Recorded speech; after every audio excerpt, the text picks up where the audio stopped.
안녕하십니까.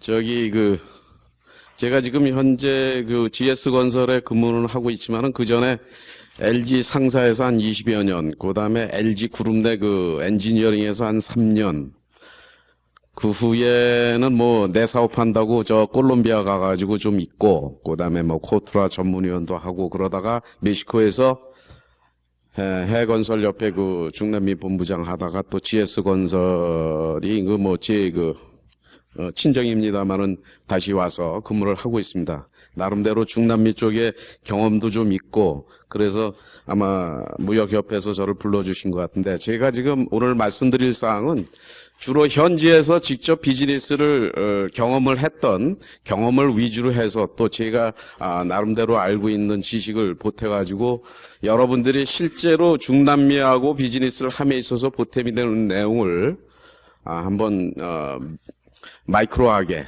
말씀을 드려볼까 합니다. 우선 시작하기 전에 여러분들이 전부 중남미 쪽하고 비즈니스와 관련이 있거나 또는 중남미 쪽의 비즈니스를 프로모션 하려고 하시는 분들이 대다수인 것 같습니다. 중남미 쪽에 출장을 다녀오신 적이 있으신 분 한번 손 좀 들어주실래요?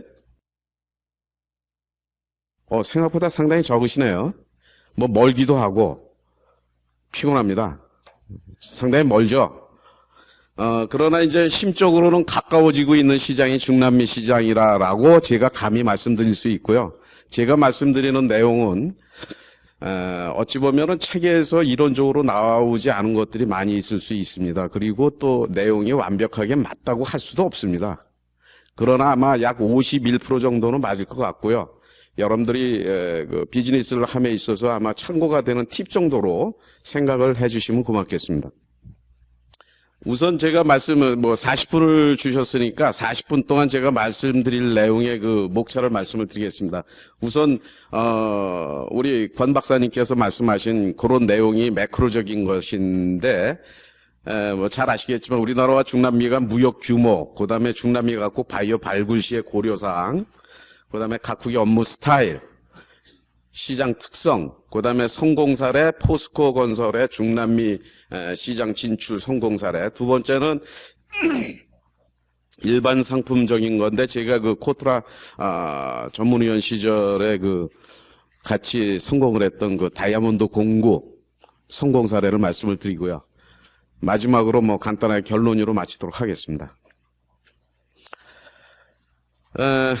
중남미하고 우리나라는 교육 규모가 우리가 수출을 400억 불 정도 하고 수입은 200억 불 정도 하는, 그러니까 소위 말해서 알짜 시장이죠. 알짜 시장. 괜찮은 시장입니다. 한마디로.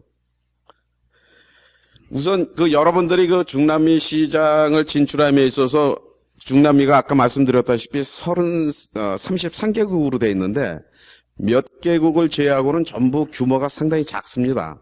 우리나라도 작은 나라지만 중남미 각국이 상당히 규모가 작기 때문에 비즈니스를 하는 사람 입장에서는 작은 시장 하나하나를 다 할 수가 없겠죠. 그렇다고 중남미 전체를 다 묶어서 비즈니스 할 수 있는 성질의 것도 아닙니다. 보면은 우선 진출 시장을 우선 시장을 선정을 할 때 그 나라의 소비 규모를 따져보면은 브라질, 멕시코, 칠레, 콜롬비아, 페루, 아르헨티나 정도가 우선 순서적으로 될 것 같고요. 그 다음에 각 시장의 개방성이 중요한 게 뭐냐면 우리가 수출을 하고 싶어 하는데 그 나라에서 수입을 안 하거나 안 사주면은 장사 못 하죠. 그런 점에서 개방성을 좀 보셔야 될 것 같고요. 개방성을, 보는 포인트는 역시 우리나라하고 FTA를 체결을 했느냐 여부, 이게 상당히 중요할 것 같습니다. 그래서 최근에 칠레가 제일 먼저, 그 다음 페루, 콜롬비아, 파나마, 칠레, 페루, 콜롬비아 정도가, 죄송합니다. 이제 우리나라하고 FTA가 체결이 되어 있기 때문에 쉽게 접근할 수 있는 시장이 되겠고요. 파나마 정도는 중남미에서 가장 자유무역으로 먹고 사는 나라이기 때문에 파나마 정도는 일반 상품적인 특히 비즈니스를 하시는 분한테는 상당히 관심을 보고 두어야 될 시장인 것 같고요. 그 다음에 이제 제가 한 25년도 전에 중남미를 출장을 다녀보면 한국 사람을 잘 몰라요. 꼬레아노, 스페인어로 꼬레아노라는 말을 갖다가 잘 모르고 나를 물어볼 때 꼭 치노냐고 물어봅니다. 치노, 차이니즈.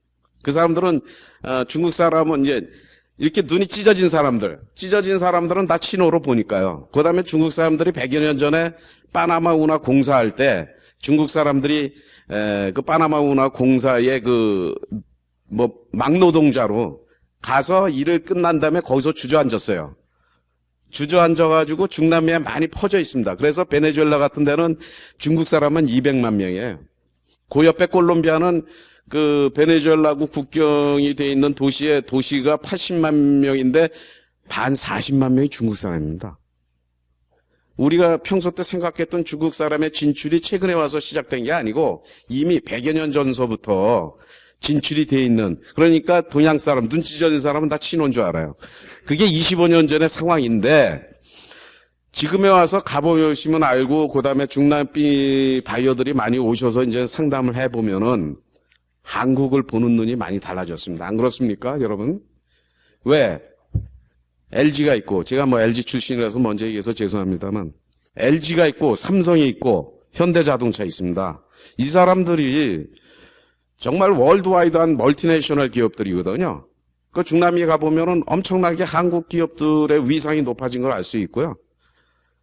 또 일부 국가는 아직도 한국을 모르는 국가가 있을 수 있습니다. 그러나 한국의 그 국격이 특히 무역 부분, 산업 부분에 있어서는 많이 올라왔기 때문에 그런 나라들이 우리가 꼭 LG나 삼성, 현대자동차, 자동차를 팔지 않고 섬유를 팔더라도 이미 좋은 인상을 갖고 비즈니스를 시작하는 데 도움이 된다는 얘기입니다. 그래서 여러분들이 중남미 33개국 시장 진출을 위해서는 한국이란 나라에 대해서 호감이 있는 나라를 먼저 가시면은 소위 말해서 시행착오를 덜 겪는다, 이런 말씀을 드리고 싶어요. 그리고 현재 이제 우리나라가 그동안 우리 그 외통부나 뭐 산자부나 뭐 옛날 얘기인데요.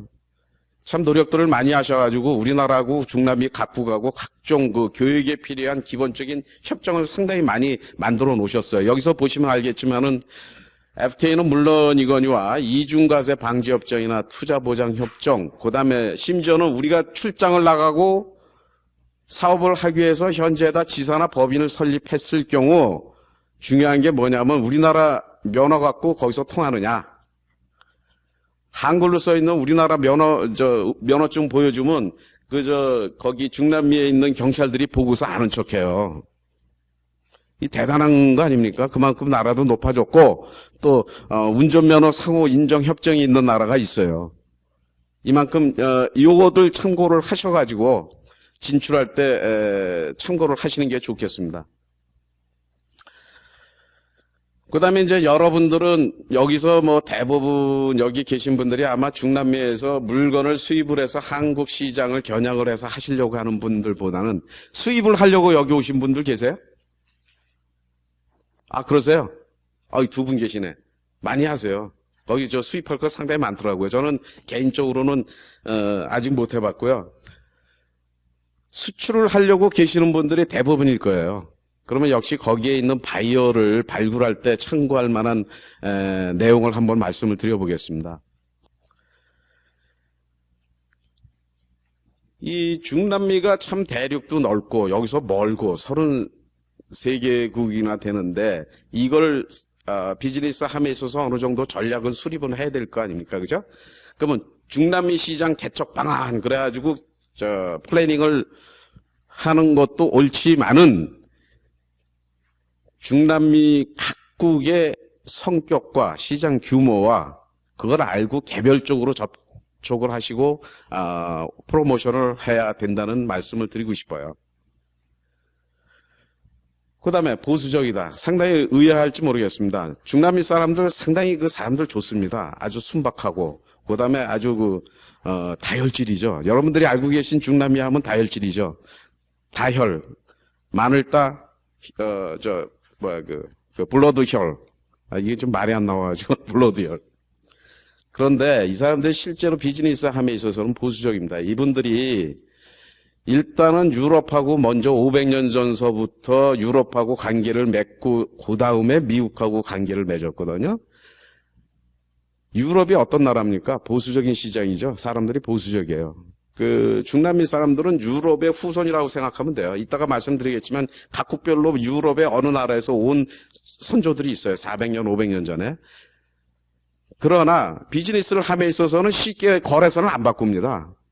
역으로 말하면은 한번 거래를 맺으면은 계속 오래 가요. 금방 소위 말해서, 저 이런 표현이 어떨지 모르겠습니다만 뒤통수 잘 안 칩니다. 그리고, 저희는 수출을 하는 나라가 돼서 그런지 모르지만 미국이나 유럽 또는 일본, 중국하고 대체로 규모가 큰 나라하고만 거래를 해왔는데 그러다 보니까 한 번 딜하는 퀀티티가 상당히 크죠. 중남미는 안 그렇습니다. 그런 바이어 만나기 쉽지도 않고요. 그러나 오래 하면 만날 수 있겠지만 기본적으로는 일단은 거래량 자체는 소수량이기 때문에 그걸 감안하고 하셔야 돼요. 견적을 내실 때도 마찬가지고. 그 다음에 처음부터 큰 걸 먹으려고 드시면 안 되고요.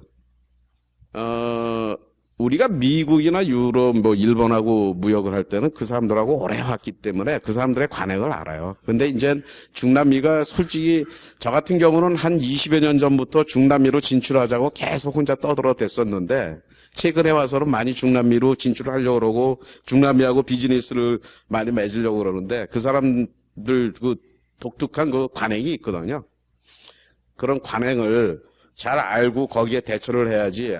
거기는 예를 들어서 멕시코 하면은 미국의 조그만 시장, 아르헨티나는 유럽, 이태리의 같은 시장이라고 착각을 하시면 안 된다는 얘기죠.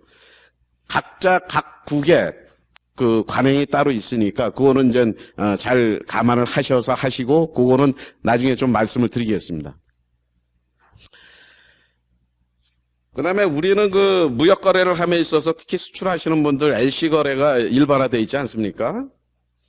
그분들 LC 모르시는 분들 참 많아요. 그리고 은행 가서 수입하시는 분들이 LC 열어달라고 하면은 상당히 오래 걸려요. 예를 들어서 중남미 일부 국가는 은행에 예금을 갖다 놓으면요. 우리나라는 이자 주잖아요. 최소한 요새는 한 2% 주나요? 예금 이자? 거기는 도리어 돈 맡겼으니까 수수료 달라고 저 예금에서 이자 떼어가요. 그런 관행이 틀려요. 그러니까 은행하고의 거래가 쉽지가 않다는 얘기예요. 즉 LC 거래가 쉽지가 않다는 얘기예요. 그러니까 LC 거래보다는 일단 양도 적고 그러니까 TT 거래를 하시면 참 좋고요. TT 거래는 아주 익숙해 있습니다. 잘 아시겠지만 중남미 사람들 상당히 성격이 낙천적이고 거기에 반해서 한국 사람들 무지 빠르죠. 한국 사람 스타일로 희망하는 건 좋지만 그렇게 생각하시면 상당히 비즈니스 성사가 쉽지가 않습니다. 그러니까 느긋한 마음을 좀 가지시고 인내를 갖고 하시는 게 좋고요. 아까도 말씀드렸지만 우리 라틴 아메리칸 사람들은 친구나 가족이나 또는 주변의 이웃들과 같이 잘 지냅니다. 우리나라도 마찬가지겠지만 유럽 사람들이 그런데 제가 스페인에도 한 4년 있었기 때문에 느끼는 건데 주위 이웃들하고 가족과 친구들과 상당히 친하게 지내고 그게 나중에 비즈니스에 연결되는 케이스가 거의 99%입니다. 그래서 개인적으로 친해지 않고 개인적으로 신뢰감이 없이는 비즈니스 새로 시작하는 게 쉽지가 않습니다. 일단 비즈니스 하기 이전에 개인적으로 친해지세요. 그걸 제가 이렇게 스킨십 마케팅이라고 감히 말씀드릴 수 있습니다. 제 경험에 의하면 무지 중요하더라고요. 서로 믿는 신뢰관계가 돼야 되겠다. 그 다음에 이제 처음에 프로모션을 하시는 분들한테는 카탈로그 보내고 메일로 제품 사양서 보내고 가격 보내고 그래가지고 비즈니스 성사되는 경우는 거의 0.1%? 쉽지 않습니다. 무슨 얘기냐면 그분들을 오게 해서 우리 제품을 보여주고 우리 공장을 보여주거나 우리가 제품 들고 찾아가서 직접 보여주거나 시연을 하거나 전시회에 참석을 해서 직접 눈으로 봐야지 이루어지거든요. 그래서 그거를 많이 활용하시라는 얘기입니다. 돈이 많이 들면은 출장 가는 거, 전시회 참가하는 거, 우리나라 요새 무역 프로모션을 위해서 수고해 주시는 협회나 기관들이 많잖아요. 무역협회, 코트라 같은데 이용하세요. 그리고 또 그쪽에서 또 바이어들 많이 그 초대해서 무슨 행사하지 않습니까? 무슨 프라자니 뭐, 그죠? 그거 많이 이용하세요. 그런 거를 열심히 해야 내 돈 적게 들이고 비즈니스 프로모션 할 수 있습니다. 우리가 그 미국 시장 같은 경우는 이제 개별적인 그 비즈니스 프로모션도 중요하지만은 정부 조달 시장이 엄청 크기 때문에 그걸 이용을 하는데 여기 중남미 각국은 정부 조달 시장이 발달해 있지 않습니다. 그 이유는 여기 뭐 대사님도 계시고 다 계시지만은 중남미 각국이 소위 말해서 우리나라만큼 예산이 풍부하지가 않습니다. 직접 구매를 해서 나눠주고 이런 경우가 거의 없어요. 큰 프로젝트 자체도 우리나라 같은 경우는 국가가 예산을 짜서 세금 많이 걷어들여가지고 프로젝트를 하고 4대강도 하고 5대강도 하는데 이 나라는 그런 게 없고 거의 다 그 플래닝만 하고 민간이 투자하고 외국 기업이 투자하는 그런 베이스가 기본입니다. 그 정부 조달 시장이 발달돼 있지 않아요. 근데 뭐 기존에 또 하던 그 유럽이나 미국하고 거래하던 바이어가 많죠. 그분들은 한국을 모르기 때문에 거래선을 바꿀 기회가 없는 겁니다. 그거를 어떤 그 모티브를 우리 한국의 수출하시는 분들이 모티브를 제공을 해주셔야 돼요. 즉 자주 만나고 자주 보여주고 우리 상품의 우수성을 알려야 된다는 얘기입니다. 그리고 이제 또 기타 항목 중에는 대부분이 그 중남미 구매자들의 특징이 일단은 가격입니다. 품질보다는.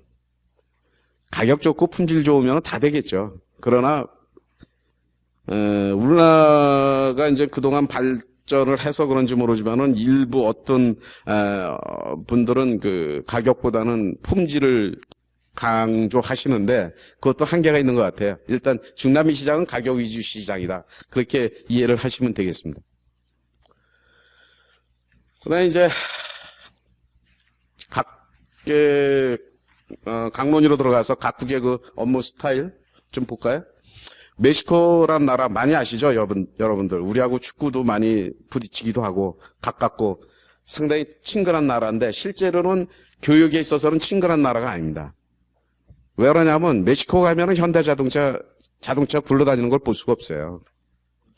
멕시코에서는 자동차 특히 멕시코 자체가 미국의 제조국이죠. 자동차 제조국이기 때문에 또 다른 제3의 자동차 브랜드가 들어오는 거를 제도적으로 막고 있습니다. 현대차, 기아차 한 대도 없어요.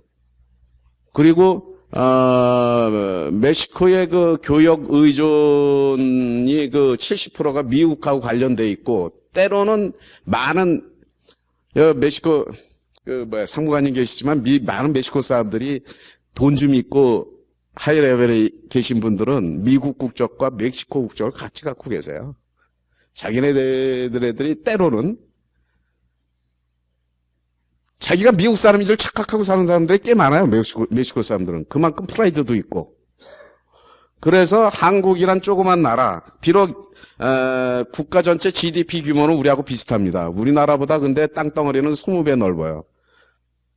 그 사람들은 상당히 대국적인, 그러니까 한국이란 나라는, 우리나라는 멕시코가 꼭 필요한데, 멕시코는 한국이 꼭 필요하지가 않습니다. 그런 점에서 봤을 때, 멕시코를 무슨, 그냥, 무슨, 미국의 조그만 그 주의 한 주로 생각하고서 쉽게 접근하시면 안 되고요. 특별히 그, 멕시코하고의 그 비즈니스 프로모션 할 때는 그분들의 마인드, 또 경제 규모, 그런 거를 충분히 감안을 하시고 접근을 하시는 게 좋을 것 같습니다. 네, 브라질 같은 경우 뭐 잘 아시죠? 삼바 좋습니다. 참 브라질 좋더라고요. 근데 정말 큰 나라입니다. 가도 끝이 없고 그다음에 경제 규모도 우리나라 3배가 되고요. 그다음에 지금 현재 지구상에서 6번째로 경제 규모도 크고 그다음에 그 브라질이라는 나라는 뭐 대부분이 다 얼굴 색깔이 유럽인들과 같지만 일부는 이렇게 섞이신 분들이 꽤 있는데 그래도 그 나라가 참 잘하고 있는 게 뭐냐면은 인종차별이 절대 없습니다. 거기는 철저히 평등한 그 사회를 구현을 하고 있거든요.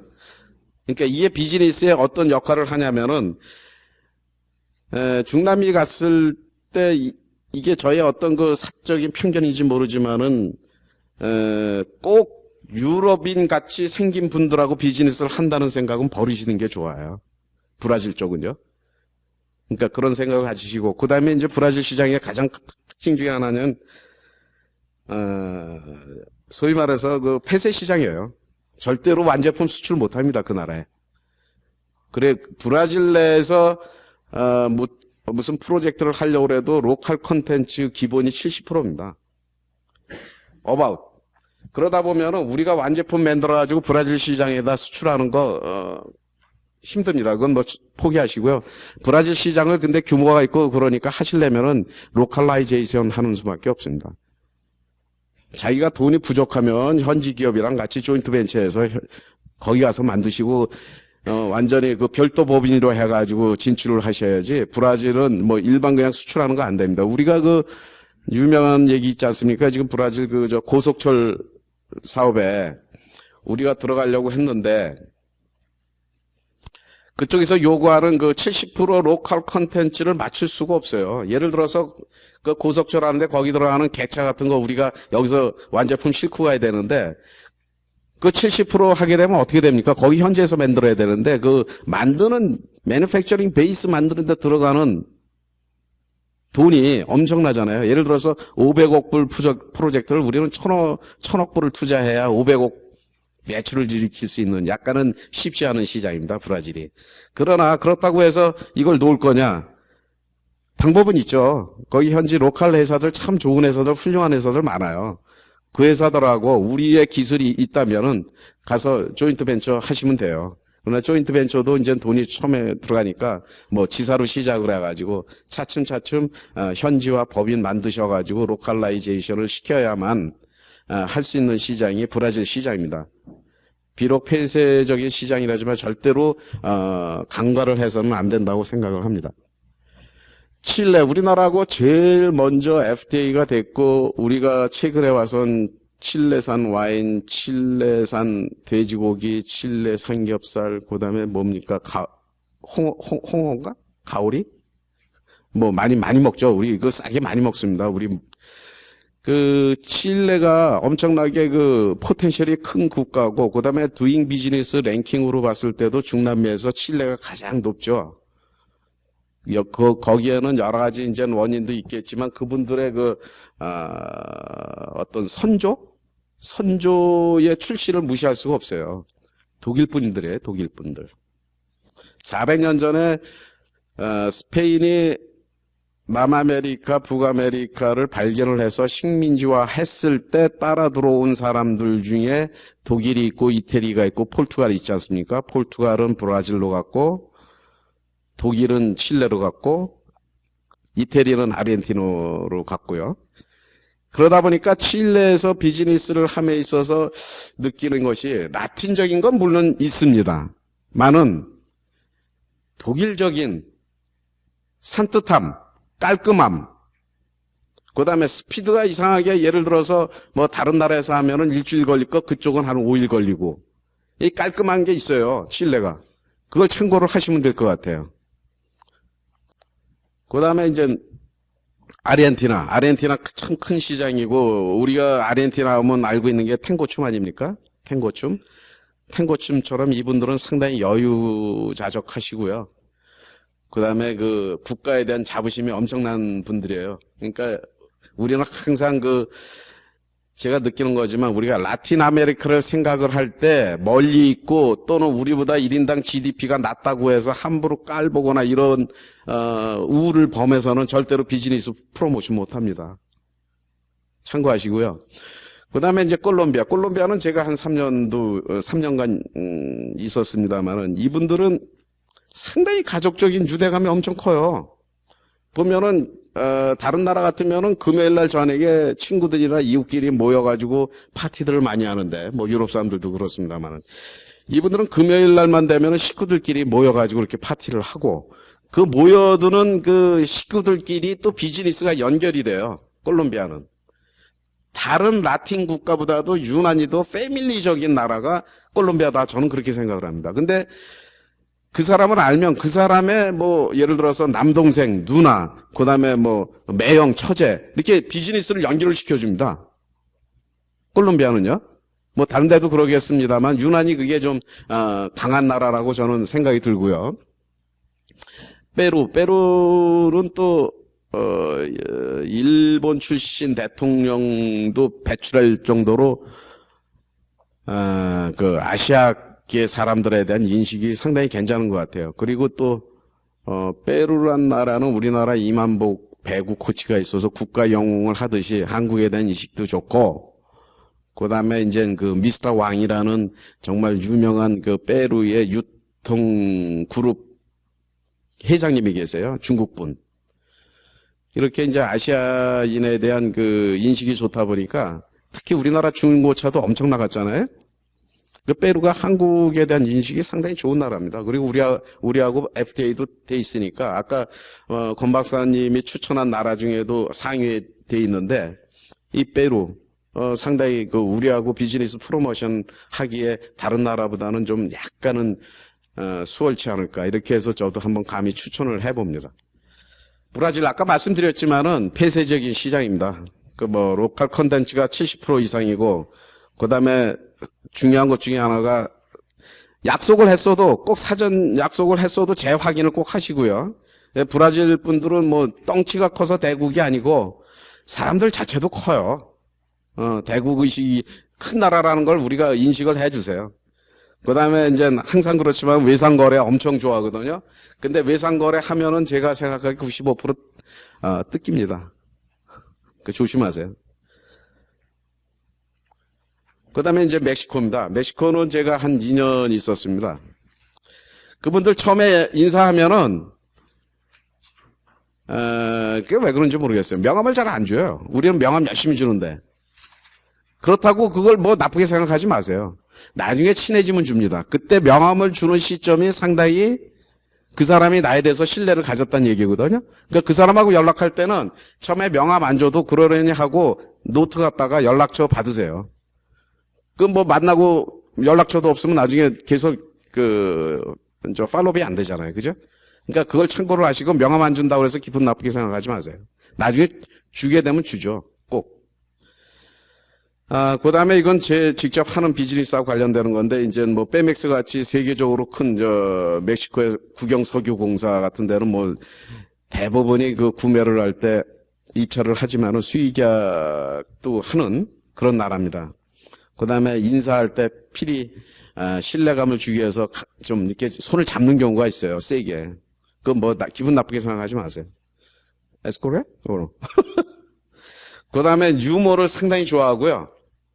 이 멕시코 사람들 상당히 모여가지고 친구들끼리 모여서 이야기하는 걸 무지 좋아하거든요. 콜롬비아는 가족적이라고 말씀하셨잖아요. 친구들하고도 잘 지내고 뭐 하는 나라예요. 근데 멕시코는 유난히 친구들끼리 얘기를 많이 해요. 친구들끼리 모여서 금요일 저녁에 집에 가서 안 먹고 바깥에 나와서 간단히 데킬라 한 잔 먹으면서 이야기들을 많이 합니다. 그러면서 유머들을 상당히 즐기고요. 그러니까 우리는 그 한국에서도 마찬가지입니다만은 유머는 영어로나 뭐 스페인어로 하면 더 좋고 좀 습득을 해놓는 게 좋죠. 좀 써먹게. 한국에서 유행하는 유머들 많잖아요. 네. 그 다음에 이제 멕시코 분들은 절대로 노라고 얘기를 안 합니다. 뭐 내일 보자. 뭐 소위 말해서 마냐나 하는데 마냐나가 이게 내일 보자고 해서 내일이 아니거든요. 약간 부정적인 의미예요. 그 다음에 이제 큰 선물은 아니지만 조그만 거라도 이렇게 선물을 주면서 친해지기 시작하면 상당히 효과적이다. 이런 말씀을 드릴 수 있겠습니다. 그 다음에 이제 그 중남미에는 이제 이게 프로젝트하고 관련된 건데 PPP라고 그래가지고 정부하고 민간 사업자가 돈을 같이 자본을 넣어서 하는 프로젝트가 대부분입니다. 우리나라 같이 그 정부 독자적으로 할 수 있는 재정 규모가 되지 않기 때문에 민간인들의 투자를 많이 유도를 하거든요. 거기다 보면 민간인들이 자국 내 민간인일 수도 있고 해외의 민간인일 수도 있습니다. 그 다음에 제가 날파리 천국이라고 말씀드렸는데 중간에 자기가 정부에 누구 힘 있는 사람하고 어떻게 안다 그래가지고 자기가 에이전트 해주겠다. 그런 분들 상당히 많아요. 에이전트 못 찾아서 고민하시면은 그건 이미 끝난 거예요. 널리고 널린 게 정말 에이전트 하겠다고 나서시는 분들이거든요. 그러니까 취사 선택 상당히 잘 하셔야 돼요. 진짜로. 검증을 잘 하셔야 됩니다. 그 다음에 아까 말씀드린 대로 민간 투자 유치를 많이 하고 그다음에 이제 EPC라는 것은 이거 뭐 전문 용어인데요. 엔지니어링 프로큐먼트 컨스트럭션 해가지고 프로젝트 할 때 우리나라 건설업체나 엔지니어링 업체가 하는 그런 계약 형태인데 그런 거는 유럽, 미국, 일본, 한국 경쟁이 상당히 치열하다 그런 말씀을 드릴 수 있습니다. 이제 중남미에서 이제 성공한 케이스 두 개를 한번 제가 말씀드리려고 그래요. 잘 아시겠지만 포스코 건설 뭐 최근에 와서는 뭐 엉뚱한 얘기로 갑자기 유명해진 포스코인데 이 포스코 건설이 우리나라 건설 엔지니어링 업체 치고는 정말 성공을 했어요. 그래가지고 계약도 7개나 했고 그다음에 작년 같은 경우는 얼마입니까? 43억 불짜리 프로젝트를 제철 공장을 브라질에 이제 계약을 해서 짓고 있는데 우리가 이걸 잘 들여다보면 이분들이 처음 시작할 때 독자적으로 비즈니스를 한 게 아니고 이 발전소 같은 경우는 누가 돈을 갖고 와서 시행사, 시공사라는 말을 들어보셨죠? 미국의 AES라는 시행사를 잘 잡아가지고 해서 또 공사 수주에서 수행을 잘했어요. 그 뭐 포스코 건설이 수행을 잘했기 때문에 AES라는 회사가 추가적인 프로젝트를 계속 일감을 준 겁니다.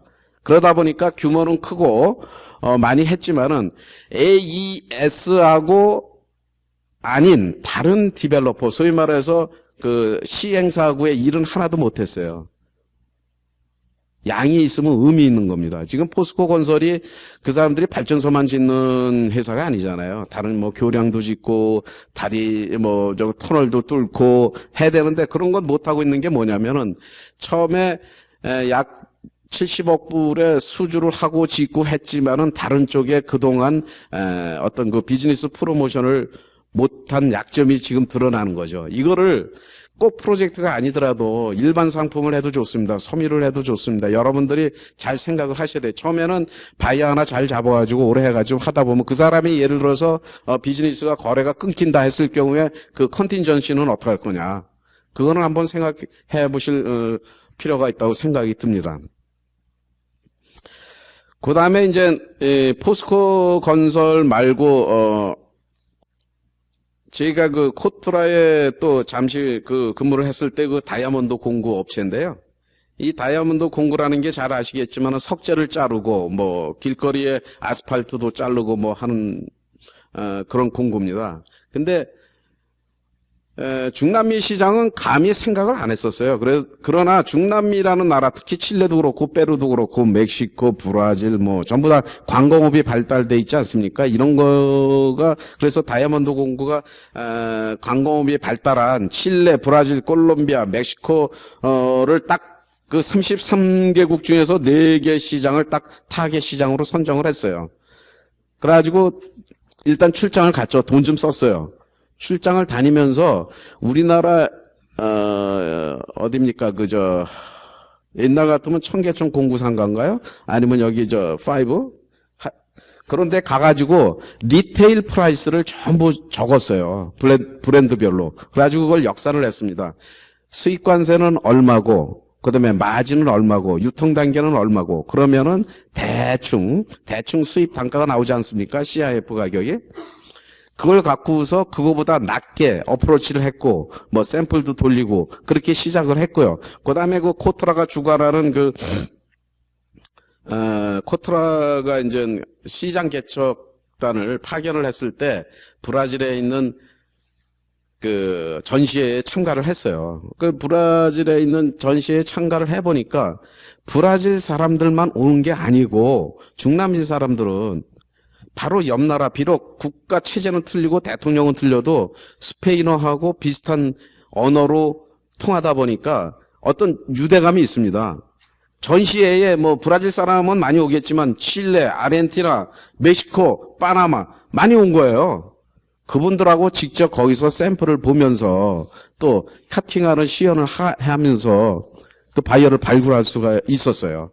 그게 상당히 큰 그 성과가 있는 거죠. 그래서 제가 모두에도 말씀드렸지만은 현물을 보여주고 전시회에 열심히 참가를 하시면은 거래 관계를 갖다가 성사시킬 수 있다라는 말씀을 드린 게 바로 이런 성공 사례에서 제가 말씀을 드리는 겁니다. 그 이제 거의 이제 마무리로 들어가야 되는데요.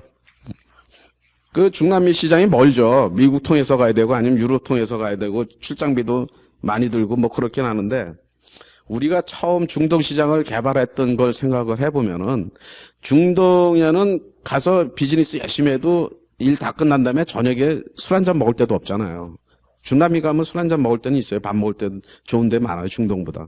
그런 점에서 보면은 출장 가셔도 힘들지 않고 그러니까 열심히 다니셔서 그 프로모션을 하셔야 되고요. 또 기본적으로 라틴에 계신 분들이 착해요. 심플해요. 심플. 아까도 말씀드렸다시피 그 좀 금방 뭔가를 이루어내려고 하지 마시고 인내를 갖고 전시회 등 꾸준히 참여를 하시고요. 아까도 말씀드렸지만 일단 거래가 한번 되면은 장기적으로 갈 수 있는 왜냐하면 그게 그 거래라는 것이 품질과 가격이 맞아서 거래가 시작되기도 하지만 사람과 사람 간의 어떤 익스체인지 아닙니까? 그죠? 그러니까 인간적인 신뢰가 먼저 형성이 되면은 장기적으로 가는 그런 시장이라고 저는 확신합니다. 실제로 제가 그 LG 상사에서 그 사출기, 압출기 같은 거 팔을 때, 그 제품이 100% 좋지는 않았습니다. 그러나 막 가격은 좋았고요. 그러나 그 멕시코 그 친구가 계속 거래를 해주고 사주고 자기 친구를 소개해주고 그래가지고 제가 한 20여 년 전에 상당히 인조이 했던 기억이 납니다. 그러니까 그런 걸 참고를 하시고 한번 거래 시작되면은 오래 지속이 될 수 있는 시장이니까 그렇게 한번 해보시죠. 자, 이상으로 제가 뭐 많지도 않은 경험을 잠깐 말씀을 드렸고요. 많은 도움이 됐었으면 좋겠고요. 여기 보면은 제 전화번호하고 이메일 있으니까 궁금한 거 있으면 연락 주세요. 제가 뭐 아는 한 답변을 해드리도록 하겠습니다. 감사합니다.